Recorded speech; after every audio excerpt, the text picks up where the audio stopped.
চলুন আজকের এই এক্সপ্লেনার বা বিশ্লেষণে সরাসরি ঢুকে পড়ি 2026 সালের যে ডেটা বা পরিসংখ্যান আজ আমরা উন্মোচন করতে যাচ্ছি সেটা এক কথায় ভয়াবহ। আজ আমরা খুব গভীরভাবে খতিয়ে দেখব কেন বাংলাদেশ বর্তমানে হামজনিত মৃত্যুর দিক থেকে সারা বিশ্বে একেবারে এক নম্বরে অবস্থান করছে। একটা রোগ যা চাইলেই প্রতিরোধ করা সম্ভব, সেটা কিভাবে এত বড় একটা ক্রাইসিস বা সংকটে রূপ নিল। চলুন পেছনের ডেটাগুলো একটু ঘেঁটে দেখি। এই যে ভয়াবহ শারীরিক লক্ষণগুলো, এটা কিন্তু শুধু কোনো সাধারণ সংখ্যা বা পরিসংখ্যান নয়, এটা আমাদের চারপাশের এক চরম মর্মান্তিক বাস্তবতা।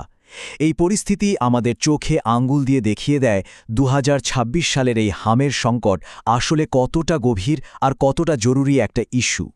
তো আজকের এই পুরো আলোচনাটাকে আমরা একটা মেডিকেল ডিটেকটিভ স্টোরির মতো সাজিয়েছি। প্রথমে আমরা দেখব বিশ্বে হামের পরিসংখ্যানে বাংলাদেশের অবস্থান, এরপর খুঁজব এই প্রকোপ বাড়ার মূল কারণ, তারপর জানব মৃত্যুর পেছনের আসল স্বাস্থ্য জটিলতাগুলো কী, আর শেষে দেখব এই সংকট মোকাবেলায় বর্তমান টিকাদান কর্মসূচিগুলো কিভাবে কাজ করছে। শুরুতেই আমাদের প্রথম পয়েন্ট, বিশ্বে হামের শীর্ষে বাংলাদেশ। চলুন দেখে নিই গ্লোবাল স্কেলে বা বৈশ্বিক প্রেক্ষাপটে বাংলাদেশের বর্তমান অবস্থা আসলে ঠিক কোথায়। এখানকার পরিসংখ্যানগুলোর পার্থক্য খেয়াল করলে আসলেই অবাক হতে হয়। 2026 সালে হামে মৃত্যুর শীর্ষ 3টি দেশের তালিকায় বাংলাদেশ সবার ওপরে। মোট 488 জন মারা গেছে। এর মধ্যে 83 জন নিশ্চিতভাবে হামে, আর বাকি 405 জন মারা গেছে হামের উপসর্গে। একটু চিন্তা করুন, বাংলাদেশের ঠিক পরেই আছে সুদান, সেখানে মৃত্যু 371 জন, আর তৃতীয় স্থানে থাকা পাকিস্তানে মৃত্যুর সংখ্যা মাত্র 71। সংখ্যার এই বিশাল ফারাকটা কিন্তু আমাদের খুব পরিষ্কারভাবে বলে দিচ্ছে পরিস্থিতি কতটা উদ্বেগজনক।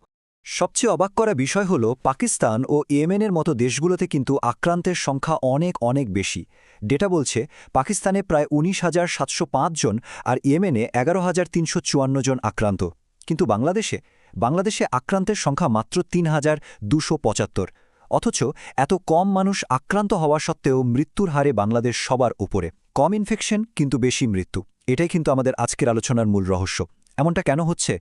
এই সংকটের যদি একটা রিজিওনাল বা ভৌগোলিক চিত্র আমরা দেখি, দেখা যাচ্ছে প্রাদুর্ভাবের মূল কেন্দ্রবিন্দু বা এপিসেন্টার হচ্ছে ঢাকা। শুধুমাত্র ঢাকাতেই 209 জনের মৃত্যু হয়েছে। এরপরই আছে বরিশাল, সেখানে 17 জন, আর চট্টগ্রামে মারা গিয়েছে 10 জন। ভৌগোলিক এই ডেটাগুলো মাথায় রেখেই আমরা এখন আমাদের দ্বিতীয় অংশে চলে যাব, এই প্রকোপ বাড়ার মূল কারণ। সত্যি বলতে এই প্রাদুর্ভাবটা কিন্তু শুধু কোনো মেডিকেল ফেইলিয়ার বা চিকিৎসাজনিত ব্যর্থতা নয়, এটা একটা বিশাল সিস্টেমিক বা কাঠামোগত দুর্বলতা। মূল কারণগুলো যদি দেখি, অনিয়মিত রুটিন টিকাদান এবং এমআর বা হ্যাম রুবেলা ক্যাম্পেইন দীর্ঘদিন ধরে বন্ধ থাকাটা এর অন্যতম বড় কারণ। এর সাথে যোগ হয়েছে শিশুদের ব্যাপক অপুষ্টি আর দারিদ্র্যের কারণে হাসপাতালে আসতে দেরি করা এবং দরিদ্র জনগোষ্ঠীর জন্য স্বাস্থ্যসেবার সীমিত সুযোগ, সব মিলে পরিস্থিতি একেবারে নিয়ন্ত্রণের বাইরে চলে গেছে। আইইডিসিআরের পরিচালক ড মো হালিমুর রশিদের একটা কথা এখানে একদম পারফেক্টলি মিলে যায়। তিনি খুব সুন্দর করে এই দুর্বলতাটা তুলে ধরেছেন।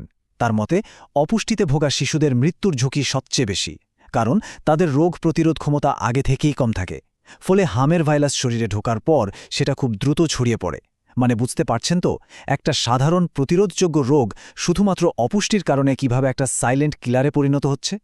কাঠামোগত কারণগুলো তো আমরা জানলাম, এবার আসা যাক আমাদের তৃতীয় অংশে, মৃত্যুর পেছনের আসল স্বাস্থ্য জটিলতা। ঠিক কিভাবে একটা শিশু মৃত্যুর দিকে ঢলে পড়ছে তার একটা সুনির্দিষ্ট ধারাবাহিকতা আছে। চট্টগ্রাম মেডিকেল কলেজের ডাক্তার ফারহানা কিরিনের মতে ঘটনাটা ঘটে কয়েকটা ধাপে। প্রথমে হামের ভাইরাস শিশুর রোগ প্রতিরোধ ক্ষমতা বা ইমিউনিটি একদম ধ্বংস করে দেয়। এরপর ওই দুর্বল শরীরে আক্রমণ করে সেকেন্ডারি ইনফেকশন বা অন্য সব জীবাণু, যার ফলে শিশুর ব্যাকটেরিয়াল বা ভাইরাল নিউমোনিয়া, এমনকি এনসেফালাইটিসের মতো মারাত্মক রোগ দেখা দেয়। আর একেবারে শেষ ধাপে এসে শরীরে অ্যান্টিবায়োটিক আর কাজ করে না, যাকে আমরা অ্যান্টিবায়োটিক রেজিস্ট্যান্স বলি, আর তখনই ঘটে মর্মান্তিক মৃত্যু।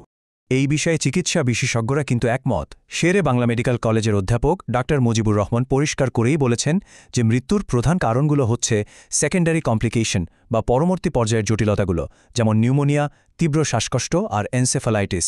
সহজ কথায়, হামের ভাইরাস নিজে হয়তো সরাসরি প্রাণ কাটছে না, কিন্তু ভাইরাসটা শরীরকে এতটাই দুর্বল করে দিচ্ছে যে নিউমোনিয়ার মতো রোগগুলো তখন মূল ঘাতক হয়ে উঠছে। এতক্ষণ তো আমরা সমস্যার কথা শুনলাম। এবার আমাদের আলোচনার চতুর্থ এবং শেষ অংশে দেখব এই সংকট মোকাবেলায় বর্তমান টিকাদান কর্মসূচিগুলো কি অবস্থায় আছে। সরকার কিন্তু বসে নেই। ডাক্তার জিয়াউদ্দিন হায়দারের দেওয়া তথ্য অনুযায়ী এখানে মূলত একটা দ্বিমুখী বা ডুয়েল অ্যাপ্রোচ নেওয়া হয়েছে। একদিকে 6 মাস বা তার চেয়ে বেশি বয়সী শিশুদের জন্য জরুরি ভিত্তিতে টিকার ব্যবস্থা করা হচ্ছে, অন্যদিকে শিশুদের ইমিউনিটি দ্রুত বুস্ট আপ করার জন্য টিকার সাথে সাথে ভিটামিন এ ক্যাপসুলও বিতরণ করা হচ্ছে। আর যাদের অবস্থা ইতিমধ্যে জটিল, তাদের দ্রুত হাসপাতালে ভর্তির ওপর সবচেয়ে বেশি জোর দেওয়া হচ্ছে। এখানে একটা সংখ্যা আমাদের সবার একটু খেয়াল করা দরকার, 1200। দীর্ঘদিন ধরে ক্যাম্পেইন বন্ধ থাকার কারণে যে বিশাল গ্যাপ তৈরি হয়েছিল সেটা পূরণ করতে টিকাদান কেন্দ্রগুলো এখন রীতিমতো যুদ্ধ করছে। প্রতিদিন প্রতিটি কেন্দ্রে অন্তত 1100 থেকে 1200 শিশুকে টিকা দেওয়ার একটা অবিশ্বাস্য টার্গেট নিয়ে স্বাস্থ্যকর্মীরা দিনরাত কাজ করে যাচ্ছেন। এই পুরো ব্যাপারটা কিন্তু সময়ের বিরুদ্ধে একটা রেস। মার্চের মাঝামাঝি সময়ে এই বিশাল টিকাদান কর্মসূচি শুরু হয়েছে। টার্গেট হল 20 এপ্রিলের মধ্যে এই শিশুদের শরীরে টিকা থেকে অ্যান্টিবডি তৈরি হয়ে যাবে। আর সব ঠিক থাকলে আশা করা হচ্ছে 20 জুনের মধ্যে এই অ্যান্টিবডির প্রভাবে দেশ জুড়ে সংক্রমণের হার একেবারে উল্লেখযোগ্যভাবে কমে আসবে। আজকের এই বিশ্লেষণের একদম শেষে এসে খুব স্বাভাবিকভাবেই একটা বড় প্রশ্ন আমাদের সামনে এসে দাঁড়ায়। এই যে আগ্রাসী টিকাদান কর্মসূচি চলছে, শিশুদের শরীরে অ্যান্টিবডি তৈরি হচ্ছে, এর ফলে আগামী 20 জুনের মধ্যে কি সত্যিই সংক্রমণের হার কমে গিয়ে আগের সেই স্বাভাবিক অবস্থায় ফিরে আসবে? এই দ্রুত পদক্ষেপগুলো কি হামজনিত মৃত্যুর এই মর্মান্তিক ঊর্ধ্বগতি চিরতরে থামাতে পারবে, নাকি আমাদের সেই পুরনো কাঠামোগত দুর্বলতার কাছে আবারও হার মানতে হবে? এই উত্তরগুলো পাওয়ার জন্য আগামী কয়েক সপ্তাহ আমাদেরকে ডেটার উপর খুব নিবিড়ভাবে নজর রাখতে হবে।